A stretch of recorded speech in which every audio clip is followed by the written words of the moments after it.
ഗ്രൂപ്പിൽ ചർച്ച ചെയ്യും. അതെ അതെ, ഭയങ്കര സോഷ്യൽ റെലവന്റ് ആയിട്ടുള്ള സബ്ജക്റ്റ് ആണല്ലോ. അമേരിക്കൻ ടൈമാ. ഓ, രാത്രി 9 മണി കഴിയുമ്പോഴേ ഗ്രൂപ്പ് ഉണരുള്ളൂ. തെളിവുകളുണ്ട്. ഇവർ മുൻപേ ഒരുമിച്ച് അസോസിയേറ്റ് ചെയ്ത കുറെ പ്രോഗ്രാംസ് ഉണ്ട്. അത് ഞാൻ ഇവിടെ എവിഡന്റ് ആയിട്ട് ഇവിടെ വെക്കുന്നതായിരിക്കും. അതിൽ നിന്നൊക്കെ നോക്കി ഞാൻ ക്രൗൺ പ്ലാസ ഒറ്റ മീനിങ് ഫ്രണ്ട്സ്. അപ്പൊ നമുക്ക് അത്ര കട്ട ചങ്കുകളുള്ളപ്പോഴത്തേക്ക് നമ്മൾ പറയും ഹലോ ഫ്രണ്ട്സ്. നമ്മൾ കുറച്ച് ദിവസത്തിന് മുന്നേ നടന്ന ഒരു സംഭവമാണ് ഇന്ന് റിയാക്ട് ചെയ്യാൻ പോകുന്നത്. കുറെ പേര് മെസ്സേജും കാര്യങ്ങളൊക്കെ അയച്ചിട്ടുണ്ടായിരുന്നു, എന്തുകൊണ്ട് ചെയ്തില്ല എന്ന് ചോദിച്ചുകൊണ്ട്. അപ്പൊ നമ്മൾ ഇന്ന് ഒരു സബ്ജക്റ്റ് ആണ് ചെയ്യാൻ പോകുന്നത്. എന്താണെന്ന് വെച്ചാൽ വേറൊന്നും അല്ല, ശ്വേതാ മേനോനും പിഷാരടിയുടെയും ഒരു വോയിസ് ചാറ്റ് ലീക്ക് ആയിട്ടുണ്ടായിരുന്നു. ഇൻസ്റ്റയിലാണ് കൂടുതൽ എനിക്ക് ഇങ്ങനെ ഒരു ക്വസ്റ്റ്യൻസ് കൂടുതൽ വന്നത്. അപ്പം അതിനെക്കുറിച്ചാണ് നമ്മൾ ഇന്ന് സംസാരിക്കാൻ പോകുന്നത്. അപ്പം ഇത് എനിക്ക് തോന്നിയ കാര്യങ്ങളാണ് ഞാൻ ഇന്നിവിടെ പറയാൻ പോകുന്നത്. അപ്പൊ സോ ഫ്രണ്ട്സ്, നിങ്ങൾക്ക് എല്ലാവർക്കും ഈ വീഡിയോ ഇഷ്ടപ്പെടുകയാണെങ്കിൽ തീർച്ചയായിട്ടും സബ്സ്ക്രൈബ് ചെയ്യുക. സബ്സ്ക്രൈബ് ചെയ്യാത്തവർ സബ്സ്ക്രൈബ് ചെയ്യുക. പിന്നെ അതുപോലെ തന്നെ ഹൈപ്പ് എന്ന് പറഞ്ഞ ഒരു ഓപ്ഷൻ ഉണ്ട്, അത് കൊടുക്കാത്തവർ ഒന്ന് കൊടുക്കണം പ്ലീസ്. അത് ഞാൻ കാല് പിടിച്ച് അപേക്ഷിക്കുകയാണ്. പിന്നെ അതുപോലെ തന്നെ കമന്റ്, ഈ വീഡിയോ കണ്ടതിന് ശേഷം നിങ്ങൾക്ക് ഞാൻ പറഞ്ഞത് കൺവിൻസ് ആയെങ്കിൽ ആ രീതിയിൽ കമന്റ് ഇടുക, നിങ്ങളുടെ ഇഷ്ടമാണ്. അപ്പം കമന്റ് ഇടുക. വീഡിയോ പക്ഷെ ഫുള്ളും കണ്ടതിന് ശേഷം മാത്രം കമന്റ് ചെയ്യുക. അപ്പം എന്താണെന്ന് വെച്ചെങ്കിൽ കഴിഞ്ഞ ദിവസം വന്ന ഒരു കോൾ റെക്കോർഡാണ്. ശ്വേതാ മേനോൻ ആയിരിക്കണം ഈ ഒരു കോൾ റെക്കോർഡ് പുറത്തു വിട്ടത്. ആ കോൾ റെക്കോർഡിന്റെ അവസാന ഭാഗത്ത് എന്താണേലും പിഷാരടിയുടെ ഭാഗത്തു നിന്ന് ഒരു ഡബിൾ മീനിങ് വെച്ച് ഒരു സെക്ഷൽ കളേർഡ് ആയിട്ടുള്ള ചോദ്യങ്ങൾ വരുന്ന രീതിക്ക് ഒരു സാധനമാണ് ഇങ്ങോട്ട് വന്നത്. അപ്പം ശ്വേതാ മേനോൻ അത് വലിയ ഇൻട്രസ്റ്റ് ഇല്ലാത്ത രീതിയിൽ സംസാരിക്കുന്നതായിട്ട് നമുക്ക് ഫീൽ ചെയ്യുന്നുണ്ടായിരുന്നു. അത് അങ്ങനെയാണോ, അതിൽ വേറെ എന്തെങ്കിലും ഉണ്ടോ, AI എഡിറ്റഡ് ആണോ എന്നൊക്കെ നമുക്കറിയാൻ ആഗ്രഹമുണ്ടായിരിക്കും. പക്ഷെ അതിനെക്കുറിച്ച് എന്താണ് ഇപ്പൊ പിഷാരടിയുടെ ഭാഗത്തു നിന്നും എക്സ്പ്ലനേഷൻ വന്നിട്ടുണ്ട്. കുറെ വീഡിയോസ് അങ്ങനെയൊക്കെ ചോദിച്ചിട്ടുണ്ടായിരുന്നു. അപ്പം പിഷാരടി അതിനൊരു മറുപടിയൊക്കെ കൊടുത്തിട്ടുണ്ടായിരുന്നു. അപ്പം അതിനെയൊക്കെ സംബന്ധിച്ച് നമുക്ക് വളരെ ഡീറ്റെയിൽ ആയിട്ട് നോക്കാം. ആദ്യം തന്നെ നമുക്ക് ആ കോൾ റെക്കോർഡ് ഒന്ന് കേട്ടു നോക്കാം. ഞാൻ ക്രൗൺ പ്ലാസ. എന്താ പരിപാടി? ഞാനിവിടെ എന്റെ ഹസ്ബൻഡ് ഇന്ന് വൈകുന്നേരം വരും. അപ്പൊ ഞാന് ഇവിടെ വന്നാ. ഹലോ, എന്തേ ഞാനേ നിങ്ങളുടെ ക്രൗൺ പ്ലാസ എന്താ പരിപാടി? അല്ല, അതല്ല, ഞാൻ അങ്ങനെയല്ല, ബോംബെന്ന് മൂപ്പര് വരും എന്നാ ഞാൻ പറഞ്ഞു. അതാ ഞാൻ പറഞ്ഞു, മൂപ്പര് വന്നിട്ടാണ് പരിപാടി. ഓ, ആ പരിപാടി അങ്ങനെ ഒന്നുമല്ല. അതെ, ഞാൻ കൂട്ടി വായിക്കാം. നിന്നോട് ചോദിച്ചു എന്താ എന്ന പരിപാടി വൈകിട്ട് ഹസ്ബൻഡ് വരും. ഞാൻ ഭയങ്കര സ്ട്രേറ്റ് ഫോർവേഡ് ആയ ഒരു വ്യക്തിയാണ്. അതാണ് എന്റെ ഏറ്റവും വലിയ പ്രശ്നം. എനിക്ക് ഇങ്ങനത്തെ ഒരു കാര്യങ്ങളും അറിയാത്ത ഒരു കാര്യമാണ്. അതാണ്. അല്ല, ഹസ്ബൻഡ് വന്ന് പോട്ടല്ല. യു ജസ്റ്റ് പിഷു, I want you people to give me the very sad. Okay, അപ്പം വൈകിട്ട് എന്താ പരിപാടി, രണ്ടെണ്ണം അടിച്ചാലോ എന്നല്ല ചോദിച്ചത്. വൈകിട്ട് എന്താണ് പരിപാടി എന്ന് ചോദിക്കുമ്പോഴത്തേക്ക് ഹസ്ബൻഡ് വരുമെന്ന് ശ്വേത പറയുന്നുണ്ട്. അപ്പം എന്താണ് ഉദ്ദേശിച്ചത് നിങ്ങൾക്ക് മനസ്സിലായല്ലോ. അപ്പം അവിടെ പിഷാരടി ചിരിക്കുന്നുണ്ട്. ആ ചിരി ഇച്ചിരി വേർഡായി പോയോ എന്നാണ് കേൾക്കുന്ന ആൾക്കാർക്ക് തോന്നുമടേ. ശരിയാണ്, തോന്നും.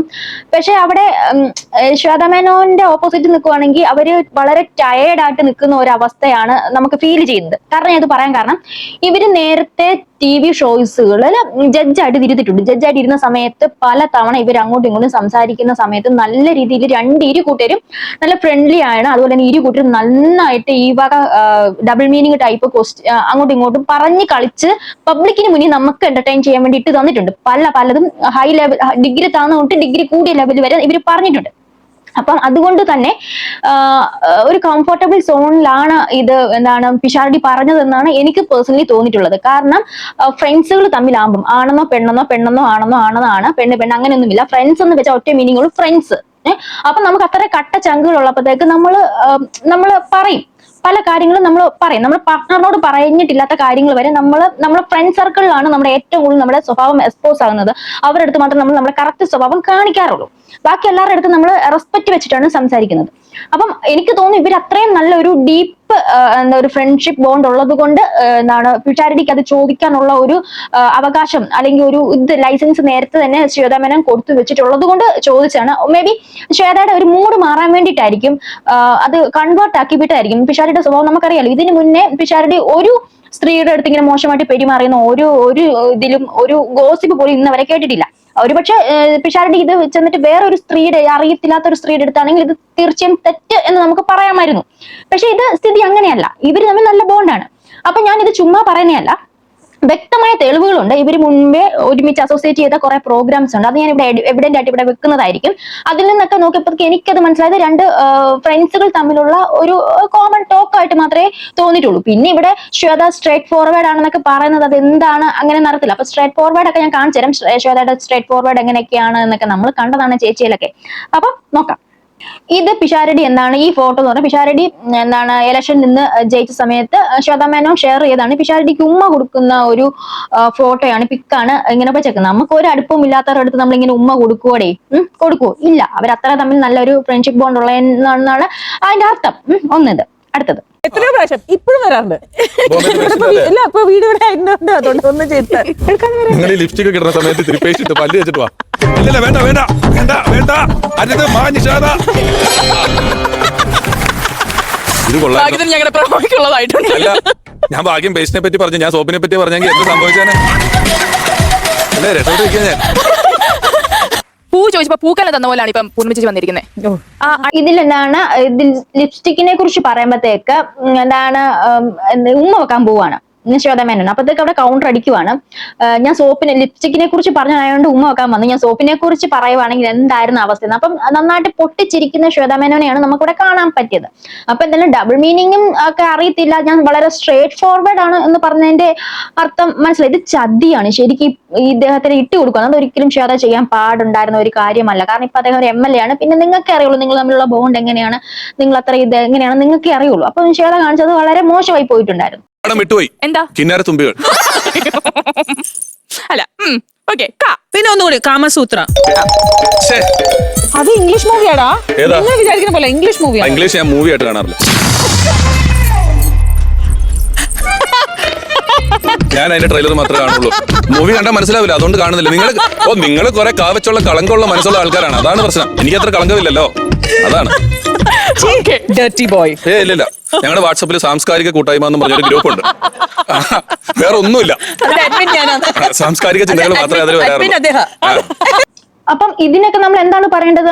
ഇവിടെയൊക്കെ ഡബിൾ മീനിങ് ആണ്. അങ്ങനത്തെ പീക്ക് ലെവലുള്ള ഡബിൾ മീനിങ് ആണ്. അവിടെയൊക്കെ ശ്വേതയ്ക്ക് ഇത് മനസ്സിലാകുന്നുണ്ട്. ശ്വേതയുടെ മുഖഭാവത്തുന്നത് വളരെ എവിഡന്റ് ആണ്. ഇങ്ങനെയുള്ള ശ്വേതയാണ് ഈ ഒരു കോൾ റെക്കോർഡ് ലീക്കാക്കിയത്. ആ കോൾ റെക്കോർഡ് അവസാനിക്കുമ്പോൾ തന്നെ ഇത് ശ്വേത ഓക്കെ അല്ല എന്ന് മനസ്സിലാക്കിക്കൊണ്ടായിരിക്കണം ശരി നമുക്കത് പരിഹരിക്കാം, ഞാൻ അത് നോക്കിക്കൊള്ളാം എന്ന് പറഞ്ഞുകൊണ്ട് ആ കോൾ അവിടെ എൻഡിങ് ആവുകയാണ്.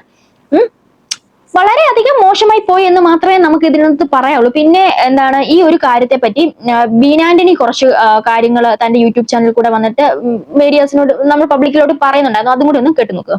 അറിയിക്കുന്നത് കുറച്ച് തിരക്കുകളും കാരണങ്ങളായതുകൊണ്ട് ഇപ്പം ഇത്ര നീണ്ടുപോയത്.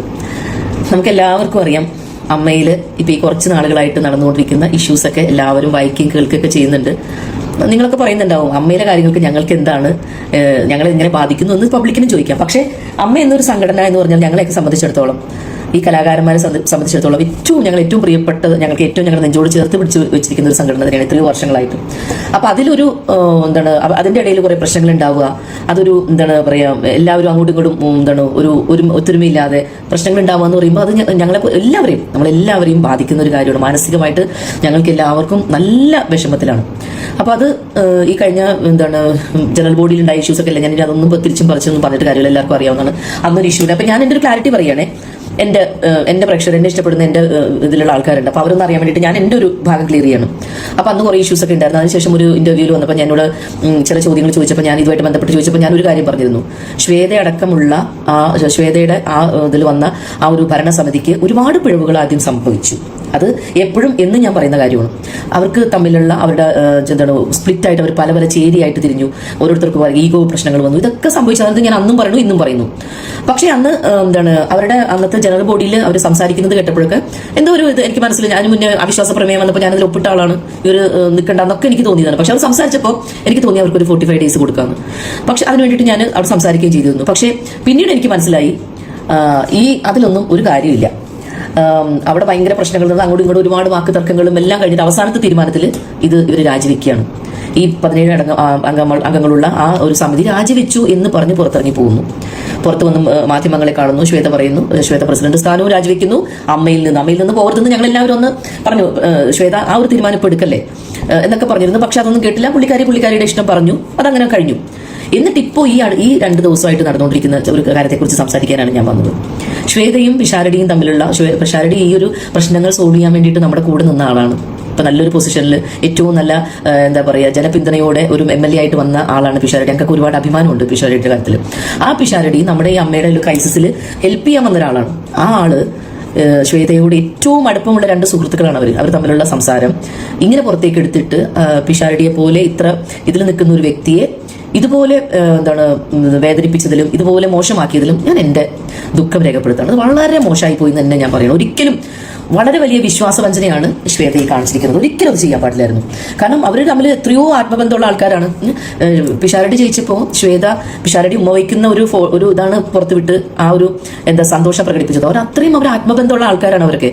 ആ ഒരു ഇതെടുത്ത് പുറത്തിട്ടപ്പോൾ ശ്വേത ഒരു കാര്യം ആലോചിക്കണ്ടേ, ആ മനുഷ്യനെ അത് എത്രമാത്രം ബാധിക്കും. ഇത്രയും ഒരു പൊളിറ്റിക്കലി ഇത്രയും വലിയൊരു ഇമേജിൽ നിൽക്കുന്ന ഒരു മനുഷ്യനെ എന്തുമാത്രം മോശം രീതിയിലാണ് ഇപ്പോൾ മറ്റുള്ള പാർട്ടിയിലുള്ളവരും ആൾക്കാരും പറയുന്നത്. ആ ഒരു അവസ്ഥയിലേക്ക് ഒരിക്കലും പിഷാരടിയെ ആക്കാൻ പാടില്ലായിരുന്നു ശ്വേത. ഞാൻ അതിൽ ശക്തമായിട്ട് ശ്വേതയോട് പ്രതിഷേധിക്കുന്നു.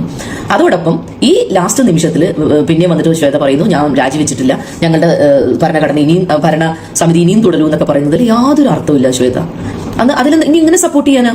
നിങ്ങൾ ഇങ്ങനെയൊക്കെ ചെയ്യുമ്പോൾ നിങ്ങളുടെ വിശ്വാസം പിന്നെയും പോകുമല്ലേ? ശ്വേത ഇപ്പം ഈ ചെയ്തത് പിന്നെ നിങ്ങൾ ഭരണസമിതി ഇരിക്കുമ്പോൾ ഓരോ സംഭവങ്ങൾ പുറത്തു പോയതിനെ കുറിച്ചൊക്കെ നമ്മൾ അന്നേ നിങ്ങൾക്ക് അവിടെയാണ് നിങ്ങളുടെ പരാജയം സംഭവിച്ചത്. നിങ്ങൾ സംഭവിച്ച കാര്യങ്ങൾ വെളിയിലേക്ക് വരുന്നത്. ഇപ്പൊ ശ്വേത തന്നെയല്ലേ ഇപ്പം ചെയ്തിരിക്കുന്നത്. അത് എന്ത് ന്യായമാണ് ശ്വേതയ്ക്ക് പറയാനുള്ളത്? അപ്പൊ എനിക്ക് വളരെ അതിനുള്ള ഒരു എതിർപ്പ് എൻ്റെ പേഴ്സണൽ എതിർപ്പ് ഞാൻ പ്രകടിപ്പിക്കുകയാണ്. ആ ചെയ്തതിനോട് എനിക്ക് ഒരിക്കലും ശ്വേതയോട് യോജിക്കാൻ കഴിയില്ല. പിഷാരടിയോട് ചെയ്തത് വലിയൊരു തെറ്റായിപ്പോയി. പിന്നെ ഈ ഒരു സംഭവത്തിലും എന്തായാലും എല്ലാവരും വളരെയധികം വേദനയോടെ നോക്കിക്കാണുന്നു ഇനി അമ്മയുടെ പോക്ക് എങ്ങോട്ടാണെന്ന്. അമ്മ എന്ന സംഘടനയെ നമുക്ക് മുന്നോട്ട് കൊണ്ടുപോകാൻ നയിക്കാനും ശക്തമായിട്ടുള്ള നമ്മുടെ മമ്മൂക്കയും ലാലേട്ടനും സുരേഷ് ചേട്ടനൊക്കെ മുൻപന്തിയിലേക്ക് ഇറങ്ങണം. ഇത് ഞങ്ങളുടെ ഹംബിൾ റിക്വസ്റ്റ് ആണ്. നമ്മളുടെ അമ്മയെ രക്ഷിക്കാൻ നിങ്ങളൊക്കെ തന്നെ മുന്നിലുണ്ടാവണം. Thank you. ബീന ആന്റണിയുടെ ഒരു ഭാഗം ഇത് തന്നെയാണ് എനിക്കും തോന്നിയിട്ടുള്ളത്. കാരണം അത്രയധികം ആത്മബന്ധമുള്ള 2 സുഹൃത്തുക്കൾ തമ്മിലുള്ള ഒരു സംഭാഷണം, അത് മൂന്നാമത് നമ്മൾ വെളിയിൽ നിന്നുള്ള ആൾക്കാർക്ക് അത് കുലിഷ്ടമായിട്ട് തോന്നുമെങ്കിലും അവരെ സംബന്ധിച്ച് അവര് ഓക്കെ ആയിരുന്നു. അവരങ്ങനെ സംസാരിക്കുന്നവരായിരുന്നു. അവർ അത്രയധികം ആത്മബന്ധങ്ങളുള്ളവരായിരുന്നു. നമുക്കറിയാം നമ്മുടെ ഫ്രണ്ട്സുകൾ തമ്മിൽ ആണും വ്യത്യാസമൊന്നുമില്ല, ആണും പെണ്ണും തമ്മിൽ വ്യത്യാസമൊന്നുമില്ല. ഫ്രണ്ട്സ് എന്ന് പറഞ്ഞാൽ ഒറ്റ അർത്ഥമുള്ളൂ, ഫ്രണ്ട്സ് തന്നെയാണ്. അവിടെ എന്തൊക്കെ സംസാരിക്കും, നമ്മളാണ് അവർക്ക് അങ്ങനെ ഒരു സംസാരിക്കാൻ ഒരു ഫ്രീഡം കൊടുത്തത് കൊണ്ടായിരിക്കണം ഈ പിഷാരടി ശ്വേതയോട്, അത് വേറൊരു വെളിയിലുള്ള സ്ത്രീയോടല്ല, ശ്വേതയോട് ഇങ്ങനെ സംസാരിച്ചത്. ആ ഒരു അർത്ഥത്തിലാണ് ആ ഒരു സംഭവം ലീക്കാക്കിയത്. ഒട്ടും തന്നെ യോജിക്കുന്ന ഒരു കാര്യമല്ല. പിന്നെ എന്തായാലും മീഡിയാസ് ഇത് ഇദ്ദേഹത്തോട് ചോദിക്കുന്ന സമയത്ത് ഇദ്ദേഹത്തിന്റെ പ്രതികരണം എങ്ങനെയായിരുന്നു ഏക്കാലും അതും കൂടി ഒന്ന് കണ്ടിട്ട് ഈ വീഡിയോ ഒന്ന് വൈൻഡപ്പ് ആക്കാം. വിശ്വാസവഞ്ചന വന്നില്ല അതിന്റെ ഇടയിൽ. കിടക്കട്ടെ, ജീവിതമല്ലേ. കേട്ടോ ഓടിരാ മക്കളെ എല്ലാവരും.